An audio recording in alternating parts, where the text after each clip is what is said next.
Well, you know, Robert Lund has been dead and gone for 20 years. And a day never goes by, not one day. But what I think of him and what he means to me in my life, like the origination of friendships, to Al and Judy Berlinski, to David and Anita Meyer.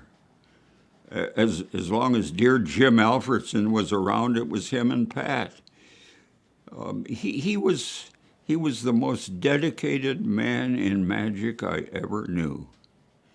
If it had anything to do with magic, he was interested. Didn't matter how goofy it was or how simple, he was interested. Now, you say, well, this is a guy who worships success. No, he doesn't worship success. What he worshiped was love of magic. And there was one guy went out, a friend of his that went out during the Depression of the 1930s and tried to do a magic show, and he fell right on his face.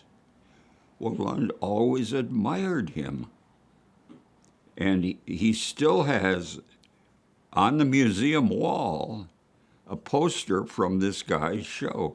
Mardini is what he called himself, Mardini. Well, he admired things like that. It was the love of it that made him work. And from friendships like Al and Judy and David and Anita, here comes people like David Copperfield. What was his name here? Doug Henning. Teller, Penn and Teller. Well, I've got a little story about that. Lund and I are sitting inside the museum on the floor, not far from the front door. And this fella, just an ordinary guy, comes to the door, and Lund lets him in, and he sits right down beside us on the floor. We're trying to figure out, how do you do spiritualistic paintings? We couldn't quite get the gist of it. Well, Teller showed us how to do it. And then we learned who it was. It was Teller. But he didn't come on with a big parade or anything like that. He just came along. He came ahead. And that was Lund. He never made great things of his associations, but everything I have ever gotten from magic is because of him. The wonderful world of J. Marshall.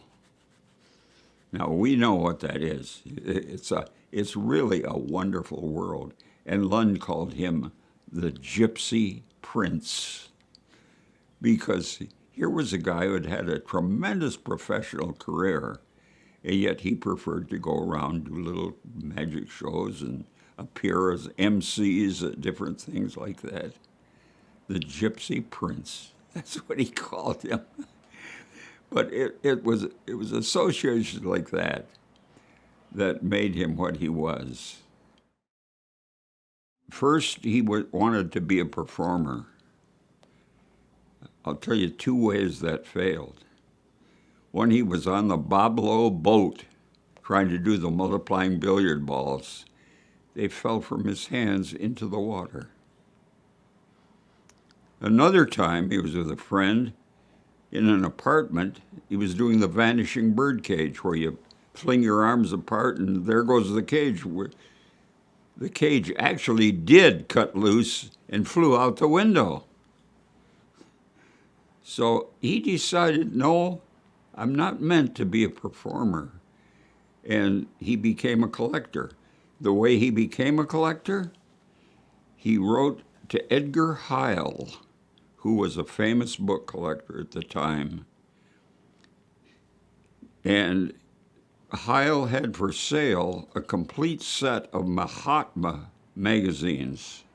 They were published in the early 20th century.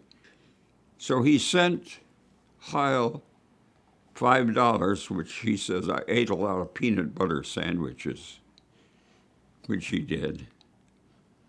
He sent the thing to Heil, and he said, I'll send it in increments, and when it's paid up, you can send me the things.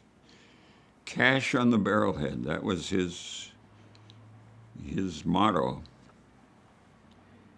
And Heil immediately sent him the Mahatma. He didn't wait. He just immediately sent it. And boy, did that impress Lund. And he started to become a collector then, at that point.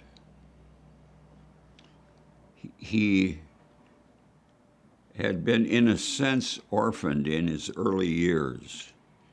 He was in a TB institution, which there were many around the country, but this happened to be in Michigan. He and his sister were separated in different units. So they were both sort of wandering souls. The father and mother had died. Lund's father had an interesting experience. I don't know that you can use all this or not, but he would go down to the street corner on Saturday night, and there was always a preacher down there. And come to the rail, and be born again. Well, Lund's father felt sorry for the guy, and so he would go to the rail. He would be born again.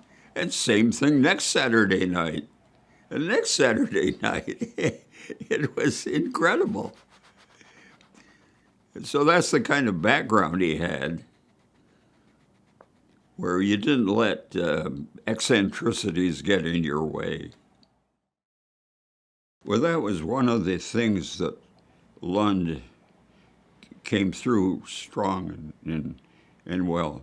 It's all these people that turned up to help him when he was refurbishing this bakery that had been left a terrible mess. It had false ceilings and everything else. He and his wife spent a couple of years refurbishing the place. There were a lot of people that turned out to help him. And he was always appreciative of that. People say, how did this happen, that the museum could be what it is? Every weekend, without fail, didn't matter if it was a blizzard, heat, floods, whatever, he made the trip from Southfield to Marshall, carrying material for the museum. Now, Elaine made little mock makeups of how they'd fit on the wall.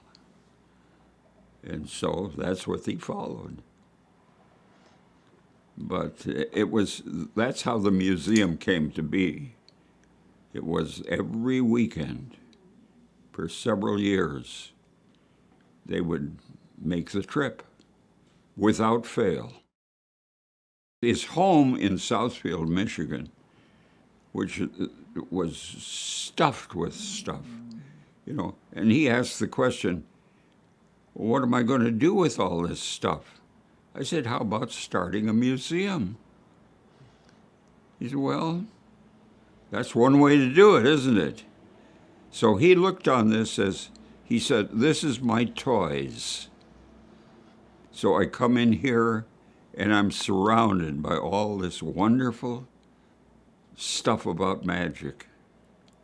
And he was. Now, I know that you have been wondering, why were dog bones given out before you came in here? You all should have some dog bones. Well, once again, Robert Lund loved dogs. He never went out of the house but what he had a pocket full of dog bones. Not because he was afraid if the dogs would come hurt him, But he just took a liking to them, and he'd hand them out to the dogs. His thing was, see 7 dogs in a row when you're out. That's a lucky sign. 7 dogs in a row. Well, that was him. But to sum up, I would say that, first of all, he was the most dedicated man in magic I ever saw. Second, his love of animals was enormous. Now, I don't know how he'd feel about the elimination of elephants and everything else from circuses, but he loved dogs. And you can't fault that. He was a member of the Humane Society, and he just loved them. That's all. So, in conclusion, I would say, next time you see a dog, reach into your pocket, take out a dog bone, and give it to him.